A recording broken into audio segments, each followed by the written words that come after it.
প্রাথমিকের নতুন বিজ্ঞপ্তিকে চ্যালেঞ্জ করে হাইকোর্টে মামলা দায়ের হলো। পশ্চিমবঙ্গের প্রাথমিক স্কুলের শিক্ষক নিয়োগের 13,421টি শূন্যপদ নিয়োগের জন্য একটি বিজ্ঞপ্তি প্রকাশ হয়। আর এই বিজ্ঞপ্তিকে চ্যালেঞ্জ করে একদল চাকরি প্রার্থী হাইকোর্টে মামলা দায়ের করে। আর পুজোর ছুটিতেই জরুরি ভিত্তিতে শুনানির জন্য আবেদন করা হয়। কারা এই মামলা দায়ের করলেন, কি তাদের যুক্তি, আর এই মামলা দায়েরের ফলে নিয়োগ প্রক্রিয়া কি আটকে যাবে, সমস্ত প্রশ্নের উত্তর আজকের এই প্রতিবেদনে আলোচনা করা হবে। তাই ভিডিওটি শুরু থেকে শেষ পর্যন্ত দেখবেন। আর আপনাদের কাছে ছোট্ট একটি অনুরোধ, ভিডিওটি ভালো লাগলে অবশ্যই লাইক শেয়ার করে দিবেন যাতে বাকিরাও এই ইনফরমেশনটি পেয়ে যায়। পশ্চিমবঙ্গে প্রাথমিক শিক্ষক নিয়োগের নতুন বিজ্ঞপ্তি ঘিরে ফের শুরু হয়েছে জটিলতা। সম্প্রতি প্রকাশ হওয়া 13,421টি শূন্য পদে নিয়োগ প্রক্রিয়ায় অংশ নেওয়ার সুযোগ থেকে বাদ পড়ায় 18 মাসের ডিএলএড ডিগ্রিধারী প্রার্থীরা অর্থাৎ এনআইএস থেকে যারা যারা ডিএলএড ডিগ্রি করেছিলেন তারা এই নতুন নিয়োগ প্রক্রিয়ায় বসতে না পারার জন্য কলকাতা হাইকোর্টের দ্বারস্থ হন। মামলাকারীদের যুক্তি, সুপ্রিম কোর্টের নির্দেশ থাকা সত্ত্বেও কেন তাদের সুযোগ দেওয়া হচ্ছে না সেই প্রশ্ন তুলে এবার জরুরি ভিত্তিতে মামলা দায়ের করা হয়েছে। এই গুরুত্বপূর্ণ আইনি পদক্ষেপ এবং এর সম্ভাব্য প্রভাব সম্পর্কে বিস্তারিত আলোচনা করা হবে আজকের এই প্রতিবেদনে। প্রিয় দর্শক, এই মামলা রুজু করার মূল যুক্তি কি আসুন জেনে নেওয়া যাক। নিয়োগ বিজ্ঞপ্তিতে এনআইএস এর অনুপস্থিতি। মূল সমস্যা কোথায়?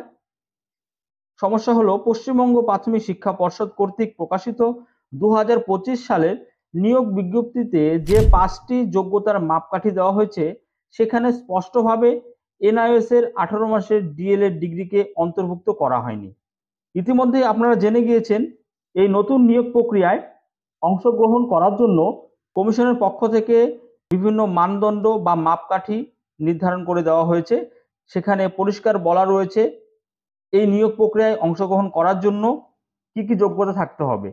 সেই মাপকাঠিতে 18 মাসের ডিএলএড যারা করেছেন অর্থাৎ এনআইএস থেকে যারা ডিএলএড করেছিলেন তাদের ডিগ্রিকে অন্তর্ভুক্ত করা হয়নি।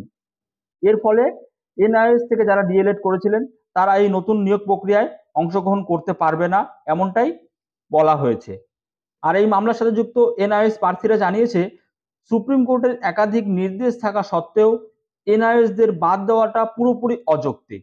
এর ফলে নতুন করে আইনি জটের সৃষ্টি হয়েছে যা নিয়োগ প্রক্রিয়াকে প্রভাবিত করতে পারে। লিগালি ভাবে এনআইএসরা প্রাথমিকের নিয়োগে অংশগ্রহণ করতে পারবে কিনা তার প্রেক্ষাপটটা আসুন একটু জেনে নেওয়া যাক। অতীতের একটি প্রেক্ষাপট রয়েছে 2022 সালের নিয়োগ ও সুপ্রিম কোর্টের নির্দেশ। 2022 সালের প্রাথমিকের নিয়োগকে কেন্দ্র করে এনআইএস প্রার্থীদের হয়ে সুপ্রিম কোর্ট এক নির্দেশ দিয়েছিল। সেখানে কি জানানো হয়েছিল আসুন জেনে নেওয়া যাক। এনআইএস ডিগ্রিধারীদের নিয়ে আইনি টানাপোড়েন এটাই প্রথম নয়, এর আগেও বিষয়টি আদালত পর্যন্ত গড়িয়েছে। 2022 সালে নিয়োগ প্রক্রিয়ায় এনআইএস প্রার্থীরা বোর্ডের অনুমতিতেই পরীক্ষায় অংশগ্রহণ করেছিলেন, পরে আবার তাদের বাদ দিয়ে দেওয়া হয়। রেগুলার ডিএলএড হোল্ডারদের মামলার ভিত্তিতে হাইকোর্ট পরবর্তীতে এনআইএসদের বাদ দিয়ে দেন, যদিও পরবর্তীতে সুপ্রিম কোর্ট থেকে আসে ইতিবাচক বার্তা। সেই মামলায় সুপ্রিম কোর্ট তার রায়ে জানিয়েছে জয়বীর সিং মামলার রিভিউ এবং পশ্চিমবঙ্গ থেকে করা মামলায় সুপ্রিম কোর্ট স্পষ্ট জানায় যে এনআইএস ডিগ্রিধারীদের নিয়োগ প্রক্রিয়ায় অংশ নিতে কোনো বাধা নেই। এমনকি সুপ্রিম কোর্ট 3 মাসের মধ্যে ডকুমেন্ট ভেরিফিকেশন হওয়া প্রার্থীদের চাকরি দেওয়ারও নির্দেশ দিয়েছিলেন। সেই তালিকা এখনো প্রকাশ করেনি কমিশন। এতে পরিষ্কার বোঝা যাচ্ছে সুপ্রিম কোর্টের রায় থাকা সত্ত্বেও কমিশনের পক্ষ থেকে কোনো তৎপরতা দেখা যায়নি। তাই অতীতের মামলার পরিপ্রেক্ষিতে 2025 সালের বিজ্ঞপ্তিতে বাদ পড়া এনআইএস প্রার্থীরা দ্রুততার সাথে আদালতে প্রতিকার চাইছেন। তারই জন্য তারা হাইকোর্টে দ্বারস্থ হয়েছেন। তাই প্রার্থীরা জরুরি ভিত্তিতে হাইকোর্টের ভ্যাকেশন বেঞ্চে মামলাটি তোলার প্রস্তুতি নিচ্ছে। বিচারপতিদের ভ্যাকেশন বেঞ্চ আগামী 9 তারিখে এই শুনানি করানোর আর্জি জানানো হবে।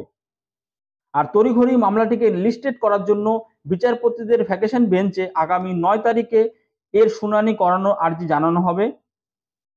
এই মামলার মূল যুক্তি, অ্যাডভোকেট স্যার জোর দিয়ে বলেছেন যে সুপ্রিম কোর্টের নির্দেশকে অগ্রাহ্য করে এনআইএস প্রার্থীদের বাদ দেওয়া যায় না। তার মতে অংশগ্রহণ করার সুযোগ পাওয়াটা প্রথম ধাপ, ডকুমেন্ট ভেরিফিকেশন তার পরবর্তী পর্যায়। আর এই মামলার সাথে যুক্ত আইনজীবী মহলে এই বিষয়ে যথেষ্ট আশাবাদ রয়েছে যে এনআরএস প্রার্থীরা নিয়োগ প্রক্রিয়ায় অংশগ্রহণের সুযোগ পাবেন। প্রিয় দর্শক, প্রাথমিকের নতুন নিয়োগ বিজ্ঞপ্তিকে চ্যালেঞ্জ করে আবারও হাইকোর্টে মামলা দায়ের হলো। আর এই মামলায় এনআরএস প্রার্থীরা মূল পিটিশনার। বঞ্চিত চাকরি প্রার্থীদের পক্ষ থেকে হাইকোর্টের ভ্যাকেশন বেঞ্চে জরুরি ভিত্তিতে মামলা শুনানি করার আবেদন জানানো হয়েছে।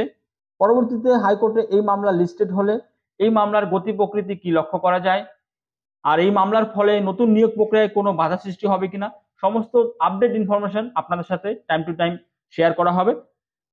তাই ভিডিওটি ভালো লাগলে অবশ্যই একটি লাইক করে দিবেন, আর পরবর্তী আপডেট পাওয়ার জন্য আমাদের চ্যানেলের সাথে যুক্ত থাকবেন। দেখা হচ্ছে পরবর্তী প্রতিবেদনে। ভালো থাকবেন, ধন্যবাদ।